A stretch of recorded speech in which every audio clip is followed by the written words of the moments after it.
Eu queria começar hoje confessando algo para vocês. Eu estava à procura, quando eu estava fazendo a mensagem, eu estava à procura de alguma ilustração sobre a graça de Deus. Sabe, ilustração? Alguma história que é contada para mostrar algum ponto da mensagem, ou principalmente, normalmente, o ponto principal da mensagem. E eu estava atrás de alguma ilustração sobre a graça. Eu encontrei algumas. Uma, por exemplo, foi de uma menininha que estava olhando pela vitrine da loja uma joia. E ela olhou, tinha 3 moedinhas. Ela entrou, pegou a joia e falou assim: eu quero essa. Aí, quanto que custa? Aí você: eu tenho esse aqui, 3 moedinhas, que não valiam nada. É porque é aniversário da minha irmã e eu quero dar de presente para ela. O dono da loja, que estava no balcão aquele dia, pegou essa joia, embrulhou, deu de presente para ela. Ela levou. Dias depois, a irmã veio, falou: quanto que custa isso aqui? Porque minha irmã não tinha dinheiro para comprar isso aqui. Ela é verdadeira, essa joia, não é? Aí o dono falou: sim, é verdadeiro. Mas como então? Ela falou assim: ela não tinha dinheiro. Então o dono da loja falou: ela deu mais do que deveria. Ela entregou tudo que ela tinha. Eu fiquei pensando: ok, existe um aspecto da graça aí nessa história, mas ela não é suficiente. Quero outra. Então eu fui procurar outra história. Encontrei também de um professor de escola bíblica dominical que notou a falta de um aluno da comunidade que normalmente vinha, mas já havia 3 domingos que ele não participava da escola bíblica dominical. Então ele foi até a comunidade para ver o que aquele aluno tinha. E nisso, ele não encontrou uma resposta adequada, mas ele percebeu que o aluno estava sem roupas para poder ir até o culto. Então ele foi lá, comprou roupas, um sapato, foi entregar na casa do menino. Quando ele estava chegando, ele recebeu uma pedrada na cabeça, começou a sangrar. E mesmo assim, sangrando, ele foi até a casa do menino, entregou o presente. E o pai não estava no momento. Dias depois, o pai veio junto com o menino até a casa desse professor. E esse professor, então: oi, tudo bem? Aí o pai entregou o presente e falou assim: ele não merece o presente. Sabe aquela pedrada que o senhor recebeu? Foi ele que jogou.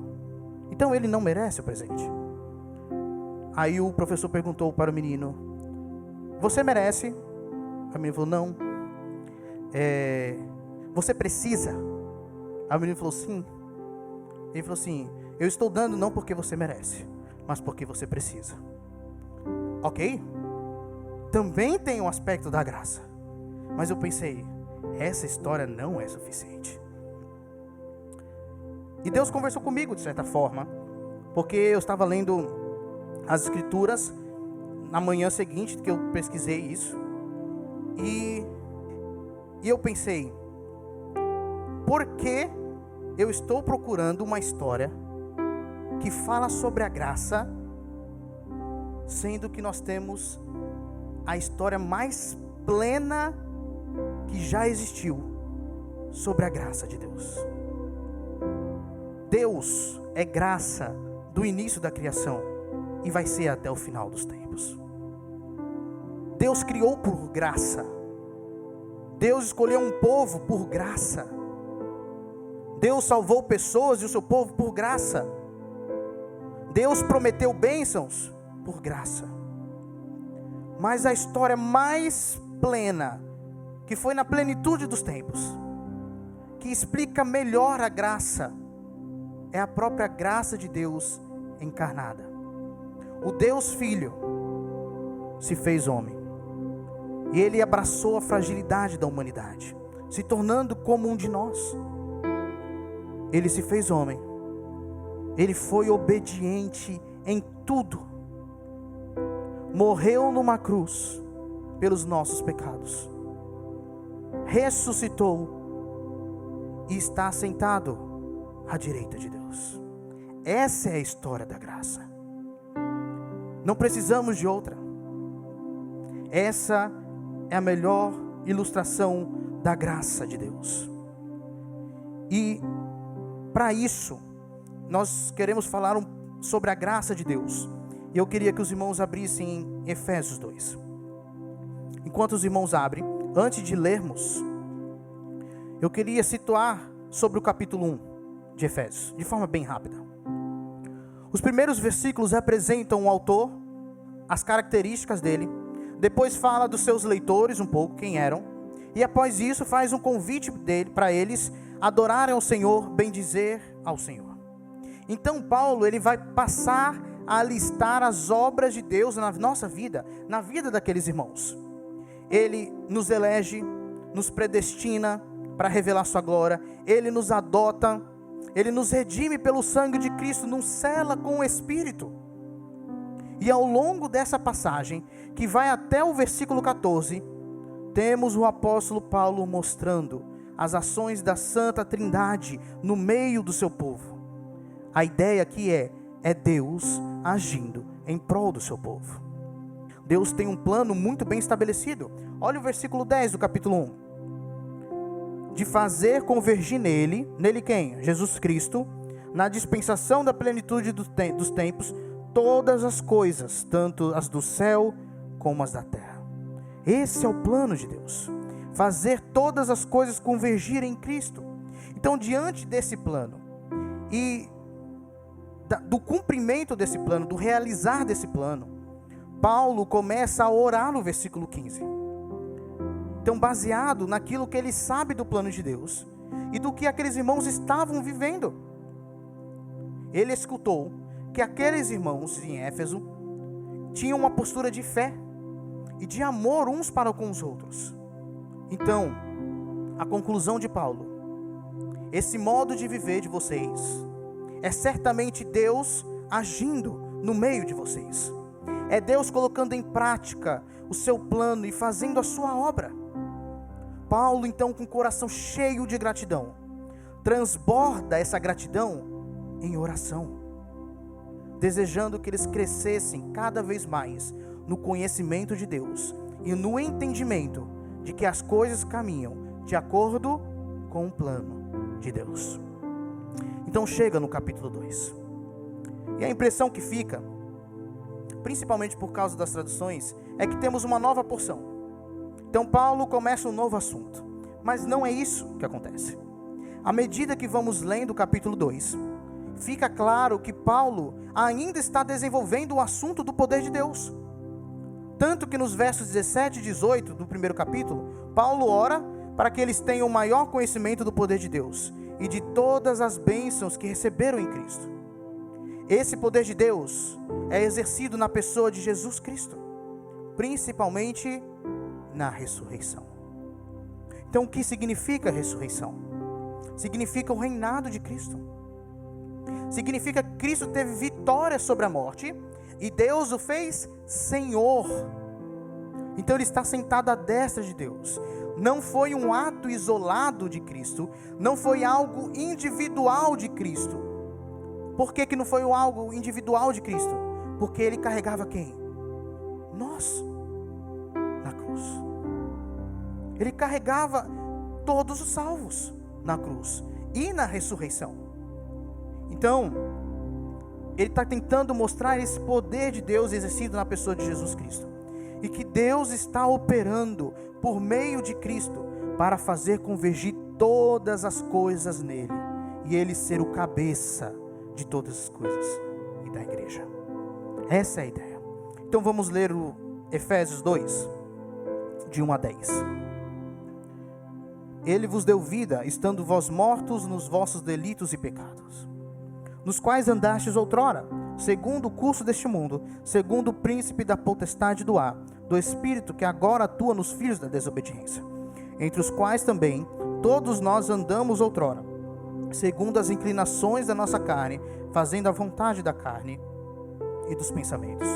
e éramos por natureza filhos da ira, como também os demais.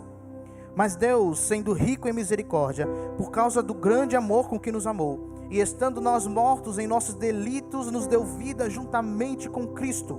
Pela graça sois salvos.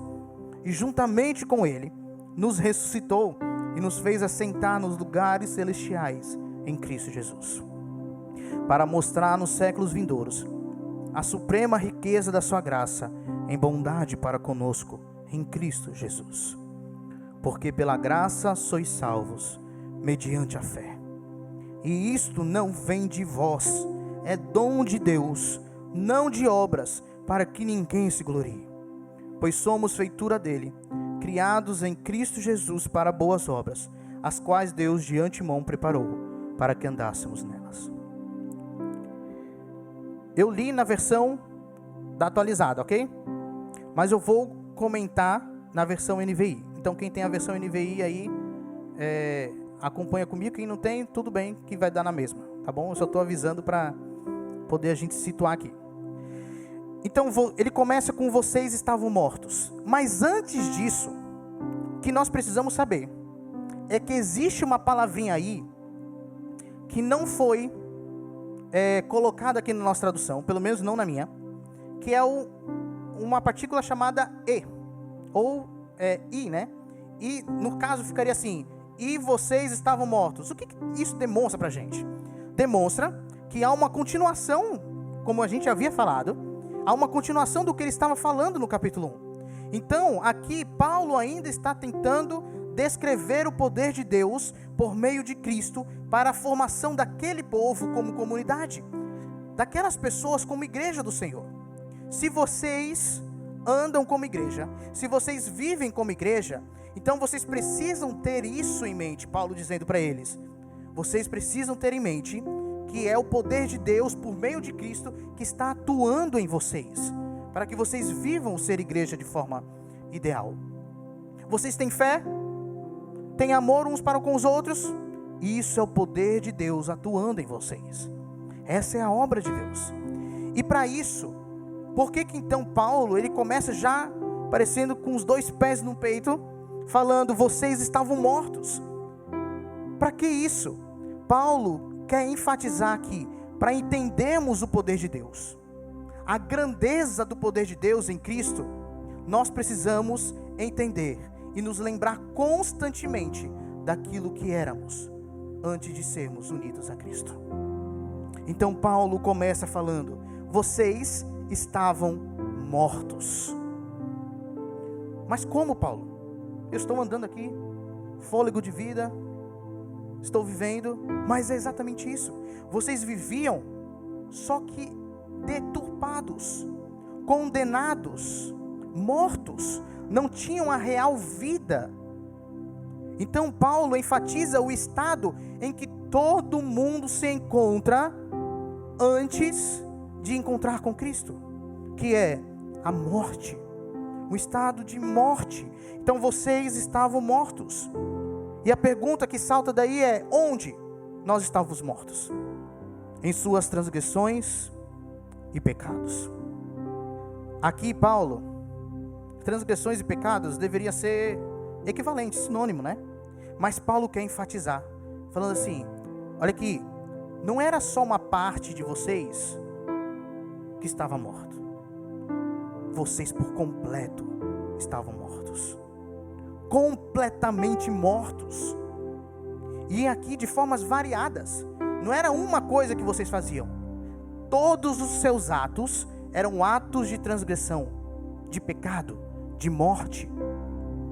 Quem está no estado então de morte, logo os seus atos são atos pecaminosos, de transgressão.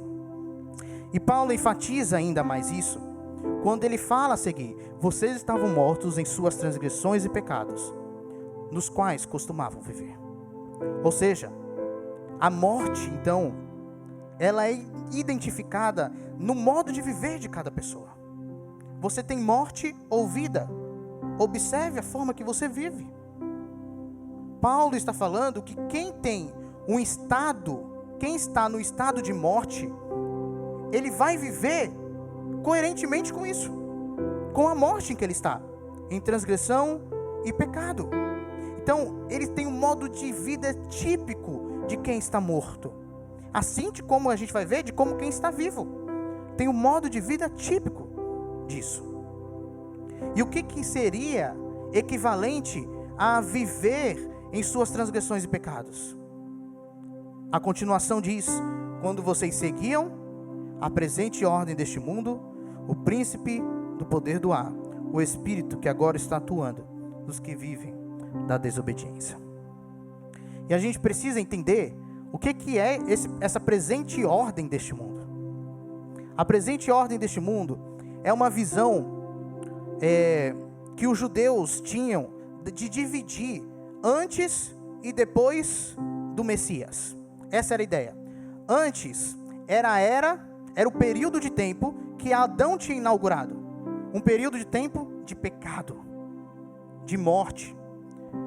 E a ideia dos judeus era que depois do Messias haveria um tempo de reinado, um tempo de libertação, não um tempo mais de pecado. Só que os judeus não acreditavam que o Messias havia chegado. Então Paulo está ressignificando isso. Ele está falando assim: já que o Messias chegou, mas houve uma inauguração de um novo tempo, de um reino, só que vocês que estavam mortos não vivem de acordo com esse reino. Vocês vivem de acordo com a presente ordem deste mundo. A ideia então de Paulo aqui é mostrar que eles estavam vivendo quando eles estavam mortos, eles estavam vivendo na era do pecado, na era de Adão. Mas existia uma nova era que eles deveriam viver e que eles vão viver. Também ele diz que seguiam o príncipe do poder do ar. Quem que é o príncipe do poder do ar? Satanás, ok? Então, olha que interessante. Viver em transgressão e pecado é a mesma coisa que seguir Satanás. E ele continua: vocês também seguiam o espírito que agora está atuando nos que vivem na desobediência. Esse espírito que está atuando nos que vivem na desobediência é a forma de viver do mundo pecaminoso. É a forma de viver. Há um estilo de vida, há um espírito que move esse tipo de viver em transgressão e pecado. E é dessa forma que eles viviam antes de ter Cristo. Então Paulo queria enfatizar o estado em que eles estavam antes de serem encontrados por Cristo, para eles perceberem melhor a grandeza do poder de Deus atuando na vida deles. Então, o versículo 3, ele vai falar: entre os quais também todos nós andamos outrora, seguindo as inclinações da nossa carne, fazendo a vontade da carne e dos pensamentos, e éramos por natureza filhos da ira, como também os demais. Anteriormente, todos nós também vivíamos entre eles. Vocês notam uma diferença de pessoa aqui? Paulo estava falando para eles, vocês, e agora ele se inclui, nós também. Aqui a ideia é Paulo fazendo o contraste entre judeus e gentios. Primeiro, ele quis direcionar para os gentios, falando assim, ainda mais porque aquela igreja era em Éfeso, ok? Então ele está falando assim: vocês estavam no estado de morte. Agora ele se inclui junto com os judeus. Nós também. Os judeus não são diferentes. E ainda mais porque em Efésios, uma das estratégias de Paulo é dizer: se Cristo reconciliou todas as coisas em si, ele também reconciliou judeus e gentios. Porque havia a ideia que havia um muro de inimizade entre judeus e gentios. Mas a igreja não existe isso.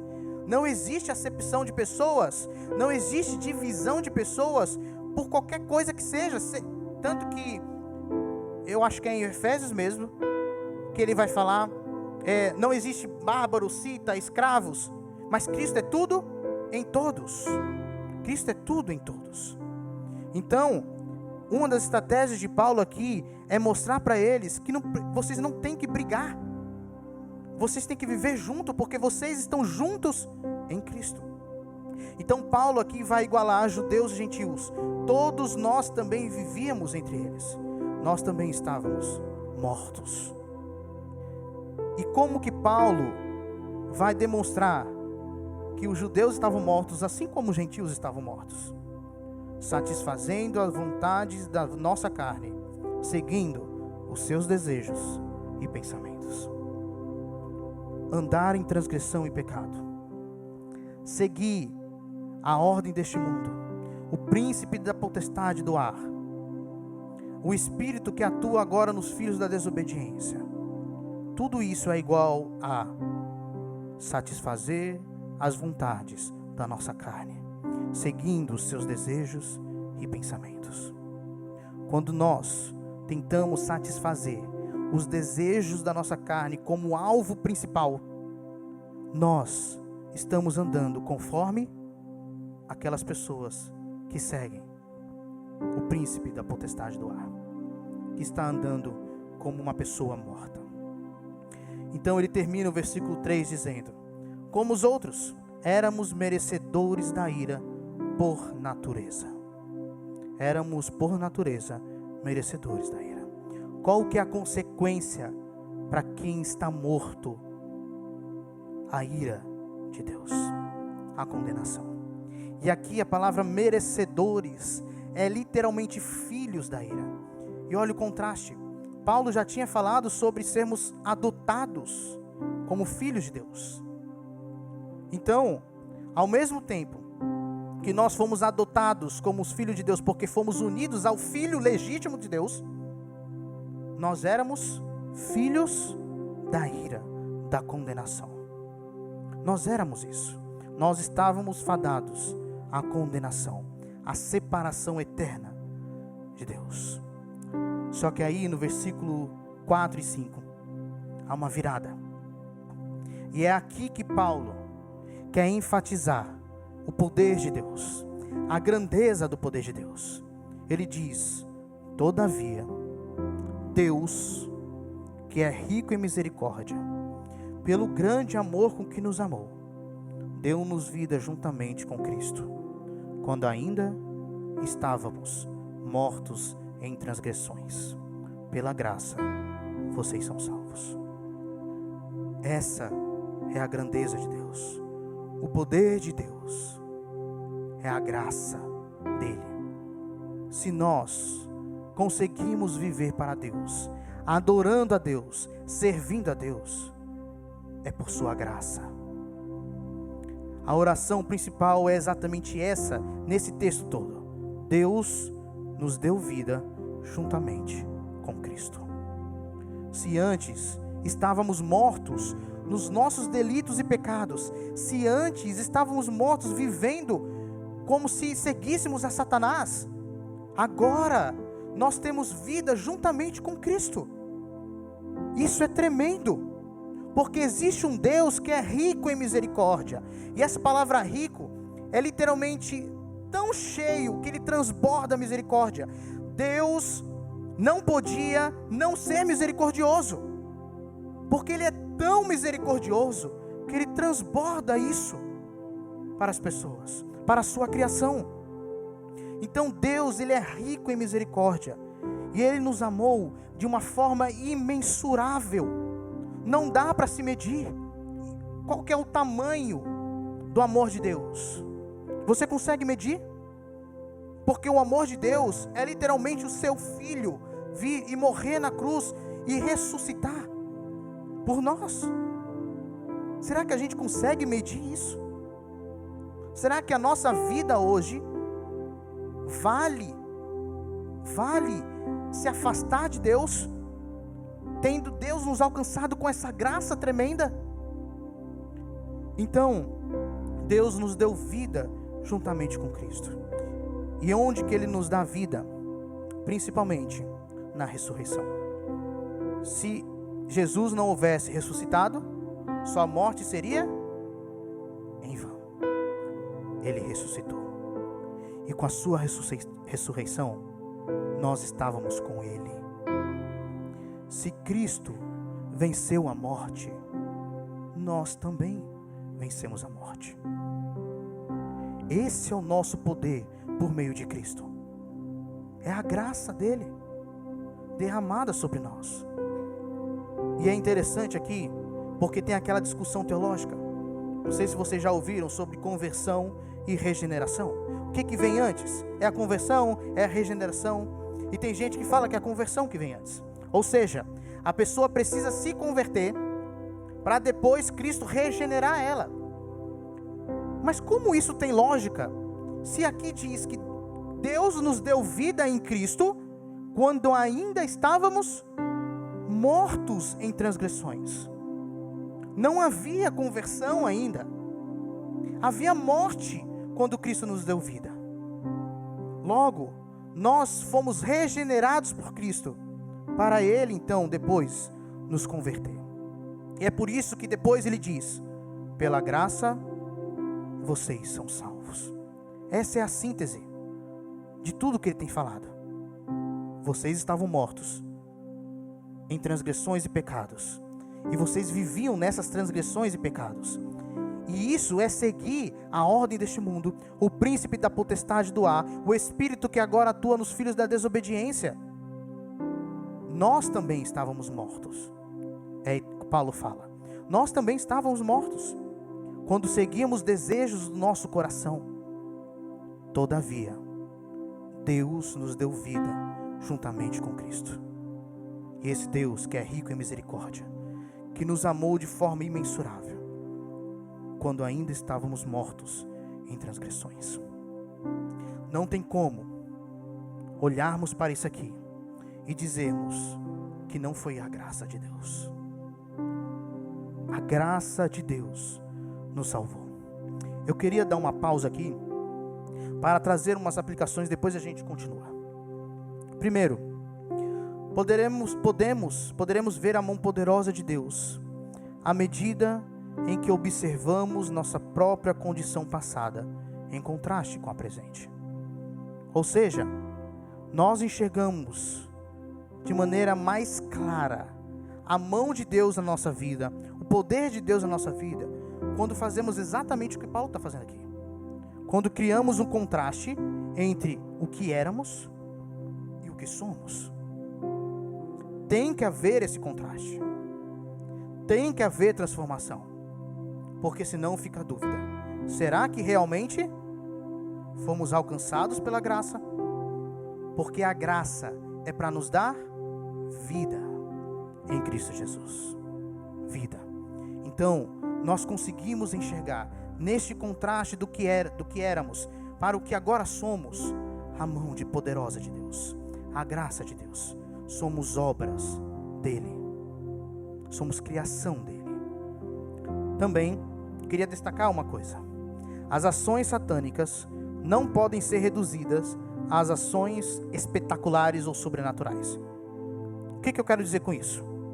Satânico não é somente aquele que vai a um culto satânico.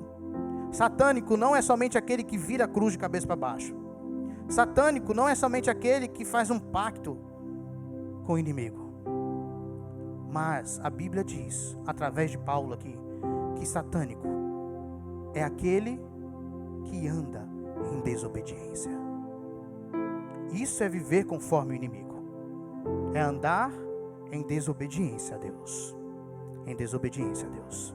Ainda bem que fomos salvos, não é mesmo?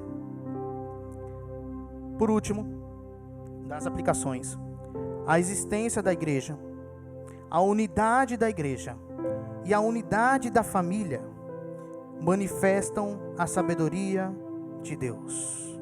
Manifestam a sabedoria de Deus e seu plano de convergir tudo nele. Você quer uma forma de enxergar a sabedoria de Deus? Olhe para uma igreja unida. Olhe para uma família unida. Olhe para a permanência e a existência da igreja. É uma forma que enxergamos a sabedoria de Deus. Vamos continuar? Versículos 6 e 7. Ele diz: e juntamente com ele nos ressuscitou e nos fez assentar nos lugares celestiais em Cristo Jesus, para mostrar nos séculos vindouros a suprema riqueza da sua graça em bondade para conosco em Cristo Jesus. Aqui, Paulo está, de certa forma, resumindo ou mostrando como Deus nos deu vida em Cristo. Foi exatamente quando Deus nos ressuscitou com Cristo. Então, na ressurreição de Cristo, nós também ressuscitamos com Ele. Tudo bem, nós sabemos que haverá um aspecto futuro da nossa ressurreição, quando o nosso corpo será glorificado dessa forma. Então, há um aspecto tanto futuro, físico, como um aspecto, e também espiritual, como um aspecto também espiritual aqui no presente. Deus nos ressuscitou com Cristo. E aqui, a gente lembra de algo em Colossenses 3:1, quando ele diz: portanto, já que vocês ressuscitaram com Cristo, procurem as coisas que são do alto, onde Cristo vive, assentado à direita de Deus. Busquem as coisas do alto, pensem nas coisas do alto.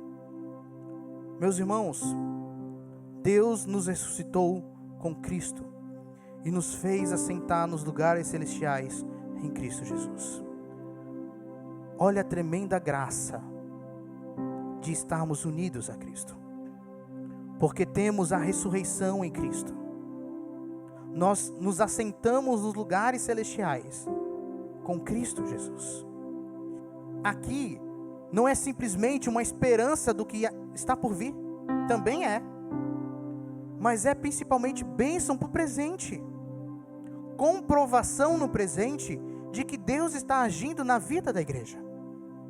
Então Deus nos ressuscitou com Cristo e nos fez assentar nos lugares celestiais em Cristo Jesus. Com qual propósito? Para mostrar nas eras que hão de vir as abundantes riquezas da sua graça, demonstrada em sua bondade para conosco em Cristo Jesus. O objetivo de sermos salvos, de sermos atingidos pela graça de Deus, de nos tornarmos parte do corpo de Cristo, de sermos igreja, é para mostrar as abundantes riquezas da graça de Deus. E a pergunta que nós temos que fazer para nós é: nós como igreja estamos mostrando as abundantes riquezas da graça de Deus?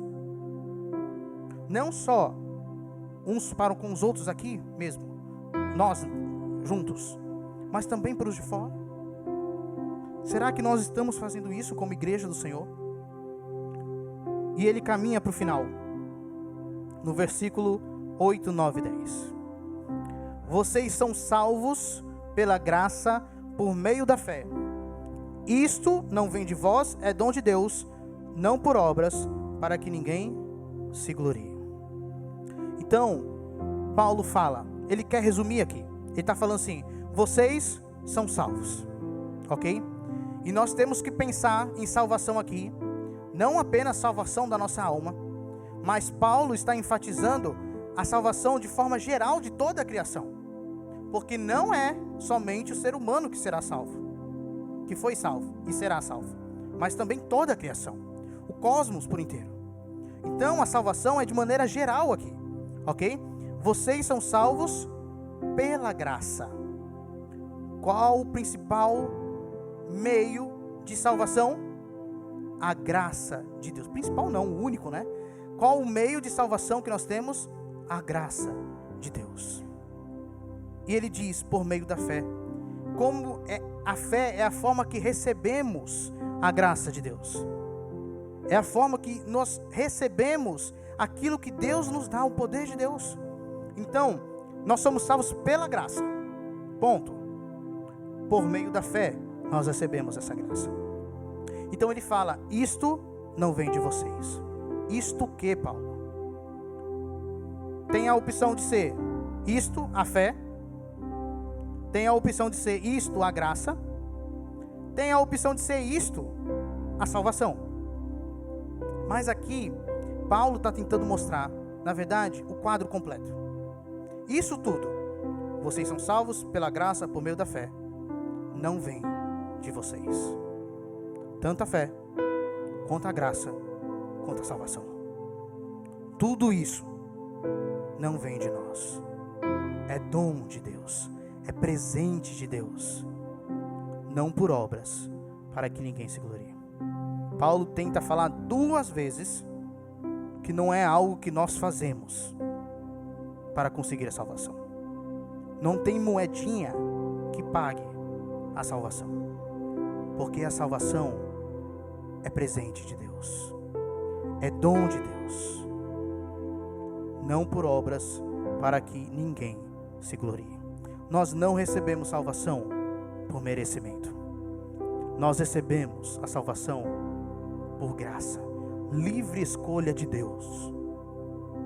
Os critérios de Deus, a graça dele, misericórdia. E ele vai terminar mostrando o propósito de tudo isso.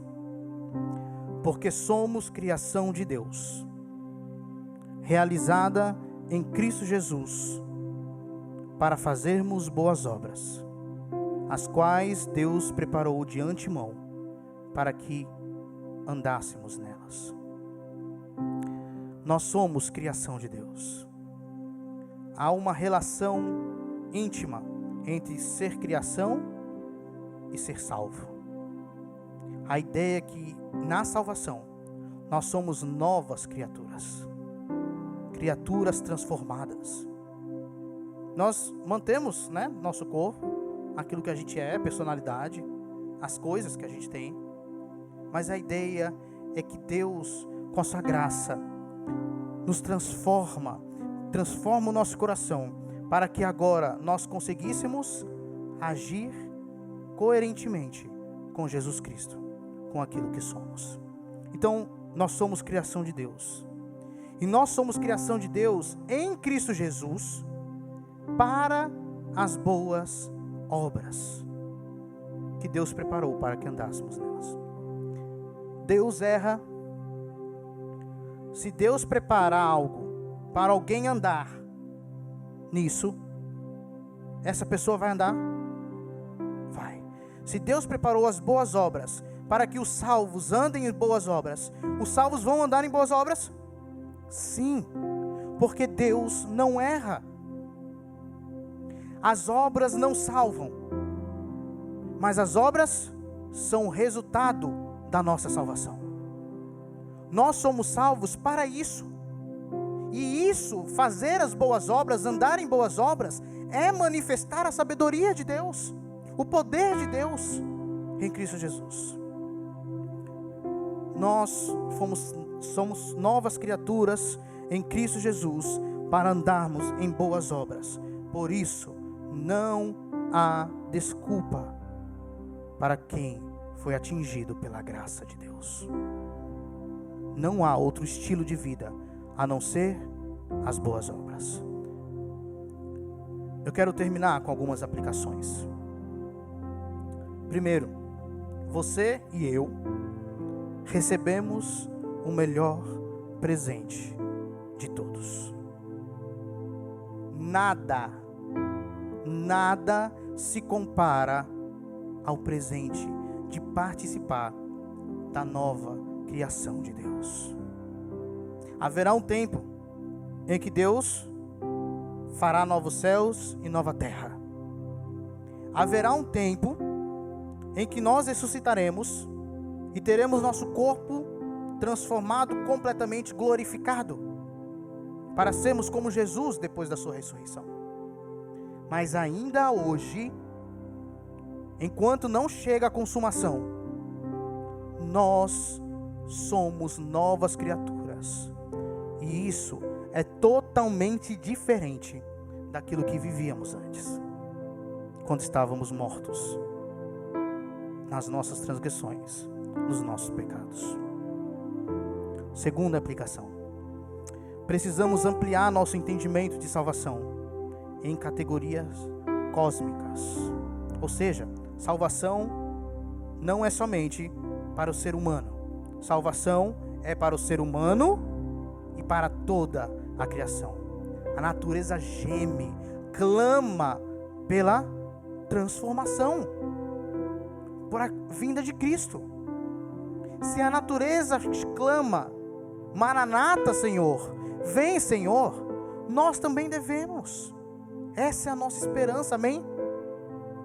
Que Cristo venha, que tudo se faça novo e vivamos infinitamente com Ele. Outra aplicação, é importante ressaltar nosso papel de receptores. Esse é o nosso papel na salvação. Ser um recebedor da graça por meio da fé. Lembrando sempre que isso é obra de Deus na nossa vida. A fé para receber a graça, para nos dar a salvação. Isso tudo é obra de Deus na nossa vida. E por último, nós somos capacitados a andarmos em obediência. É plausível alguém chegar e falar assim: eu não estou conseguindo viver em obediência nesse aspecto da vida. Eu não consigo. É plausível. Mas sempre ter essa desculpa de não conseguir?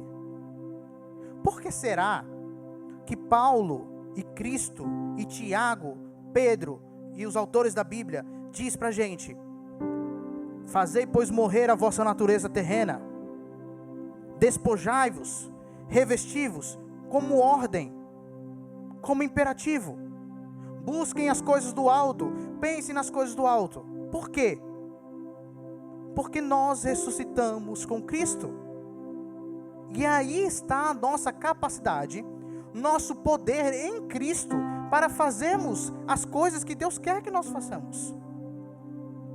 Meus irmãos, sem medo, nós temos poder em Cristo para dizer não para as coisas da morte, para andarmos em vida, em luz.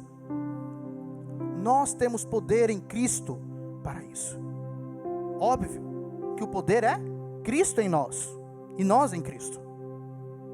Mas nós temos isso. Nós já somos unidos a Cristo. E isso é a nossa capacidade para vivermos em fidelidade, para vivermos as boas obras. Deus preparou as boas obras para que praticássemos. Nós somos capacitados a andarmos em obediência. Amém?